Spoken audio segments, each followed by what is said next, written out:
शनि पर्वत से जाने किस उम्र में तरक्की मिलेगी, किस उम्र में पैसा। आज का एपिसोड बहुत ज़्यादा फ़ायदेमंद होने वाला है क्योंकि पाम रीडिंग पे हमने अनेक वीडियो बनाए हैं और पाम रीडिंग का हमें 25 साल का अनुभव है। हमारे इस अनुभव का लाभ लेने के लिए डॉक्टर उमाश्री चैनल पे जाएं और डिस्क्रिप्शन में ईमेल आईडी के थ्रू संपर्क करिए और अपनी पाम रीडिंग चेक करवाइए और जानिए। आइए आज का वीडियो शुरू करते हैं। जानकारी पसंद आए तो लाइक करें, शेयर करें और कमेंट सेक्शन में ओम नमः शिवाय और जय माता दी अवश्य प्रेषित करें। आप अपना हाथ देखकर खुद शनि पर्वत का आकलन कर सकते हैं और ये हाथ आपको दोनों ही देखने हैं। दोनों हाथों के शनि पर्वत को दृष्टिपात करना है क्योंकि हम बाएं हाथ पर जो कुछ लिखा होता है उसे लेकर पैदा होते हैं, लेकिन दाएं हाथ में जो कुछ लिखता है वो हमारा कर्म लिखता है। हमारी कर्म से ही हमारी किस्मत बनती है। तो दोनों हाथों का मकसद होता है, तो हम हाथ को लेकर पैदा हुए हैं, ये हमारा पास्ट है और हमारा फ्यूचर दाएं हाथ पर निर्भर करता है कि हमारा दायां हाथ कैसा है। हमारा जो बायां हाथ है वो हमारी जन्म पत्री के समान होता है, लेकिन हमारे घर का वास्तु अगर दूषित है तो हम उसे चेक करवा सकते हैं, दूर कर सकते हैं, तो वास्तु के समान काम करता है। तो आइए विदाउट वेस्टिंग टाइम आज का वीडियो शुरू करते हैं जो आपके बहुत काम आने वाला है।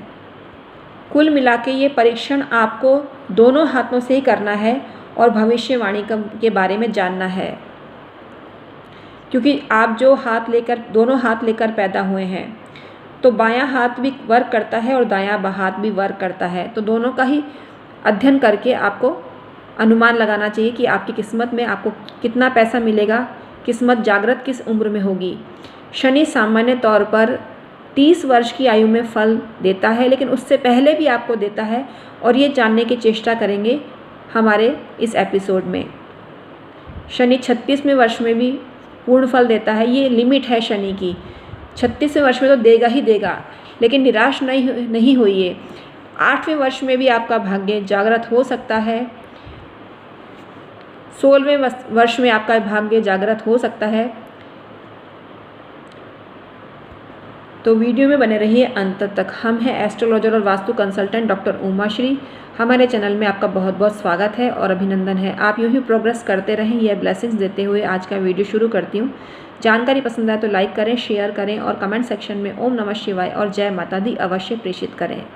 जो भाग्य रेखा होती है वो भी शनि रेखा कही जाती है और शनि का पर्वत मध्यमा उंगली के नीचे होता है, जो आपकी मिडिल फिंगर होती है, उसके नीचे का एरिया शनि पर्वत कहा जाता है और इसी से हम अनुमान लगाते हैं आपका भाग्योदय कब होगा। लेकिन जो शनि रेखा होती है जो मध्यमा उंगली तक पहुंचती है तो वो भी गणना उससे की जाती है। इसके अलावा मस्तिष्क रेखा से भी शनि का विचार किया जाता है। मस्तिष्क रेखा पर शनि का शासन होता है। मध्यमा उंगली के मूल में शनि पर्वत का स्थान है। यह ग्रह क्रूर माना जाता है और इसकी जो प्रभावित राशियां हैं मकर और कुंभ है। हथेली में इसका उभार अच्छा नहीं माना जाता है। हथेली में ये नीचा हो तब भी अच्छा नहीं माना जाता है। जिन लोगों की मकर राशि है या कुंभ राशि है या वृषभ राशि है या तुला राशि है, उनके हाथों में उभार होना शुभ होता है, लेकिन अति उभार नहीं होना चाहिए। अति उभार नकारात्मक शक्तियों को दर्शाता है। जिस जातक की हथेली में ये उभरा हुआ हो, असाधारण हो, उभार मतलब हो, वो गुप्त विद्याओं का ज्ञाता होता है, तांत्रिक होता है, तांत्रिक विद्या में रुचि रखता है, म्यूज़िक का लवर होता है और गंभीर और गूढ़ विषय उसको प्रिय होते हैं। वे प्राय अकेला रहना पसंद करता है। हथेली में इस पर्वत का ना होना असफलता का द्योतक है, तो हथेली में ये पर्वत होना ही चाहिए। हथेली में नेचुरली होगा ही, लेकिन दबा हुआ नहीं होना चाहिए। दबा हुआ होने से भाग्यहीनता की स्थिति आती है। इस पर्वत पर तिल भी नहीं होना चाहिए। तिल होने से बहुत नेगेटिव इफेक्ट आपके जीवन में आता है। शनि पर्वत का उभार अगर अन्य पर्वतों से अधिक हो तो भाग्यवादी होता है, भाग्य में विश्वास करता है। लेकिन अगर शनि पर्वत उभार वाला नहीं हो तो जीवन में कोई खुशियाँ नहीं होती है, वह सामान्य जीवन जीता है। जिन लोगों का शनि पर्वत उभरा हुआ होता है वो विचारशील तो बहुत होते हैं, लेकिन डेंजर नहीं उठाते लाइफ में। सामान्य तौर पे नौकरी करते रहते हैं और संतुष्ट भी होते हैं।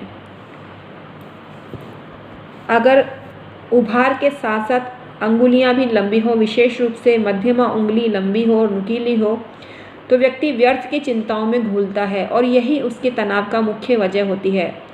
आत्मविश्वास भी कम होता है, कॉन्फिडेंस लेवल होता ही नहीं है। जिस जातक का शनि पर्वत अन्य पर्वत की ओर झुका हुआ होता है, वह लक्ष्य प्राप्त करके ही रहता है। अपने लक्ष्य के लिए उसको परिवार से कोई लेना देना नहीं होता है। वो नास्तिक भी कहा जा सकता है। उसका नेचर बहुत ख़राब होता है। उसका नेचर ऐसा होता है, रहस्यवादी आप उसको कह सकते हैं।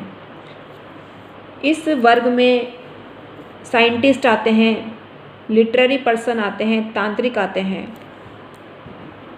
शनि पर्वत अगर अत्यधिक विकसित हो और उसमें विकार हो तो बीमारियां आ जाती हैं और आसानी से जाती नहीं है। ऐसा व्यक्ति विद्रोही भी होता है।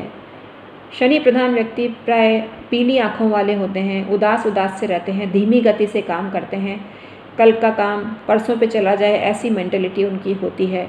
फुर्ती कम होती है, आलसी बहुत ज़्यादा होते हैं, नींद हमेशा आती रहती है, ऐसा उनका स्वभाव होता है। काले वर्ण के भी होते हैं। शनि पर्वत का झुकाव अगर सूर्य पर्वत पे हो तो जातक कोई भी काम नहीं करता है, वो निराशावादी बन जाता है, भाग्य भरोसे अपना जीवन व्यतीत करता है, जिससे उसको सफलता नहीं होती है। उसका पिता ही उसका विरोध करता है, पिता से उसकी नहीं बनती है। शनि के माउंट पे छोटी छोटी जो रेखाएं होती हैं वो जातक को डरपोक बनाती हैं। सेक्स में उसकी रुचि होती है। शनि पर्वत पर अगर त्रिभुज हो तो तांत्रिक 100% बनता है, और त्रिभुज में कोई विकार हो तो ठग होता है। दूसरे का पैसा गलत तरीके से लूटने का उसका मंशा होती है। शनि पर्वत पे अगर क्रॉस हो तो ये बहुत अशुभ होता है। ऐसे व्यक्ति को जीवन का खतरा होता है, चोट मिलती है। शनि पर्वत पे काला तिल बहुत अशुभ होता है। प्रेम के मामले में वह बदनामी को भोगता है। दाम्पत्य जीवन में मधुर नहीं होता है। शनि पर्वत पे अगर गोला हो तो उसको धन लाभ होता है, गोला होना शुभ होता है। शनि पर्वत पर अगर द्वीप हो तो जीवन भर स्ट्रगल रहती है। शनि पर्वत पर अगर गोल चिन्ह हो या वर्ग का चिन्ह हो या जाल हो तो कंजूस बहुत ज़्यादा होता है। शनि पर्वत पर अगर स्टार का चिन्ह हो तो जातक का भाग्योदय 26वें वर्ष में होता है, और 26वें वर्ष में ही उसको दौलत मिलती है, किस्मत चमकती है। आई होप आज की वीडियो आपके लिए यूज़फुल रही होगी। अपना कीमती समय देने के लिए बहुत बहुत शुक्रिया और आभार। मैं हूँ एस्ट्रोलॉजर और वास्तु कंसल्टेंट डॉक्टर उमा श्री। 25 साल से ये काम कर रही हूँ। आप मुझसे परामर्श लेने के लिए मेरे चैनल डॉक्टर उमा श्री के डिस्क्रिप्शन में जाएं और ईमेल आईडी चेक करें परामर्श लेने के लिए। एक छोटी सी सलाह आपको ज़िंदगी में कामयाबी के नुस्खे बता सकती है कि हम ऐसे उपाय बताते हैं जो बहुत फ्री के होते हैं और आपको कोई भी धन का खर्चा नहीं होता है। कुछ बदलाव करके, कुछ नेचर को चेंज करके आप सब कुछ प्राप्त कर सकते हैं। अगर आपकी बर्थ डिटेल है तो जन्म पत्र से संबंधित सवाल पूछिए, डेट ऑफ बर्थ वगैरह भेज के। अगर ये उपलब्ध नहीं है तो पाम रीडिंग करवाइए दोनों हाथों की और सवाल पूछिए। अगर आप ये भी नहीं कराना चाहते तो अपने घर का नक्शा भेजकर वास्तु चेक करवा सकते हैं। सवाल भी साथ में भेजने पड़ेंगे। हम आपको लाभ